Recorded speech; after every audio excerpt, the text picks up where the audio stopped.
Il y a bien longtemps qu'une palme d'or cannoise n'avait pas fait autant l'unanimité. C'est ce qui est arrivé à Anatomie d'une chute, l'épatant nouveau film de Justine Triet, cinéaste à laquelle nous devons La bataille de Solferino, Victoria ou encore Sibylle.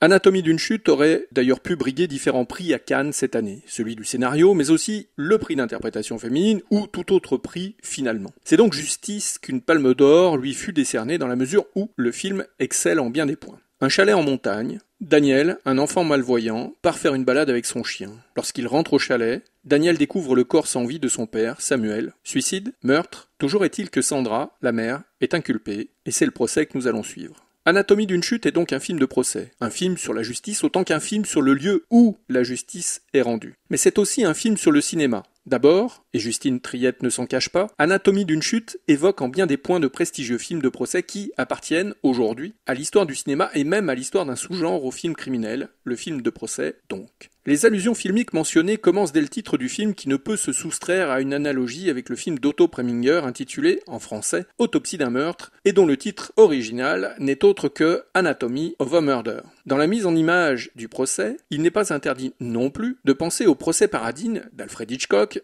notamment par l'usage récurrent de procédés de mise en scène qui introduisent, par opposition aux mots prononcés dans la cour de justice, un phénomène proche d'un principe pictural appelé le contrapposto. Mais qu'entendons-nous par là? Petit rappel, le contrapposto est un terme italien utilisé pour décrire des positions particulières de sujets dans les arts visuels, sculpture et peinture principalement. Des positions où le haut des corps adopte une disposition qui ne s'accorde pas avec la position des membres inférieurs. Le contrapposto a pour but de créer un élan, une vitalité qui crédibilisait la reproduction d'un sujet, mais aussi de convoquer différentes temporalités, l'origine d'un mouvement et son futur. Au-delà de la simple dynamique visuelle que le contrapposto convoque, c'est surtout dans les oppositions formalistes que le terme s'applique au film de Justine Triet. Car Anatomie d'une chute allie des principes opposés, l'image et les mots, qui nourrissent une esthétique globale orientée vers la contradiction des certitudes qui habitent le spectateur pendant le procès. Rien ne semble évident et les zones d'ombre, qui laissent donc place à l'interprétation de chacun, sont nombreuses. La mise en scène, imaginée par Justine Triet, n'a de cesse de trouver des moyens pour contredire, minorer ou nuancer, au moins, les impressions laissées par les témoignages de chaque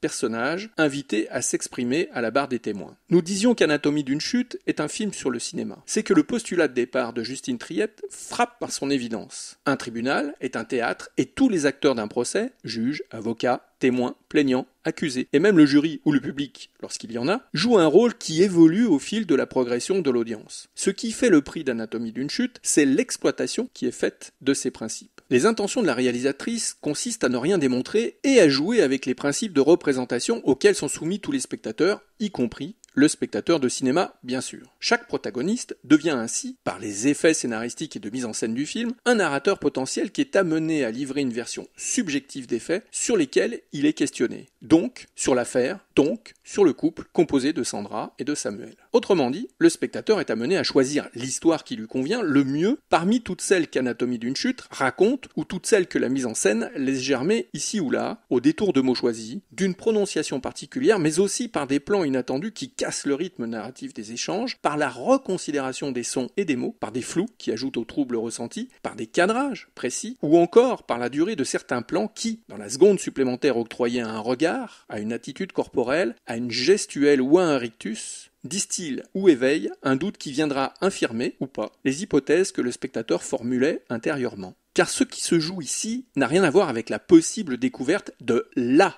vérité. Il s'agit pour la cinéaste de respecter ce qui se produit dans toute affaire jugée dans une cour de justice française, c'est-à-dire de favoriser l'éclosion d'un verdict établi à partir d'une vérité, qui est celle qui a fait consensus collégial parmi un jury ou un groupe de magistrats. Ce que met aussi en évidence Anatomie d'une chute, c'est comment les textes de loi censés relever de l'universel peuvent être gagnés par les affects de chacun et par la subjectivité de tous les acteurs amenés à se prononcer sur l'issue d'un procès. Ce qu'Anatomie d'une chute rappelle avec vigueur et brio, c'est que toute décision de justice est systématiquement dépossédée de l'objectivité qui devrait seule dicter les verdicts les plus appropriés à chaque affaire traitée. Car logiquement, les subjectivités réunies pour estimer avec justesse une situation donnée devraient s'effacer au profit du texte de loi qui devrait faire sens commun. Sur ce point précis, Justine Triet soulève une question troublante. Sommes-nous capables de juger des faits et rien que des faits en faisant abstraction des a priori qui nous habitent tous ? Une fois adopté le postulat narratif du film, les scénarios les plus fous, les plus tordus,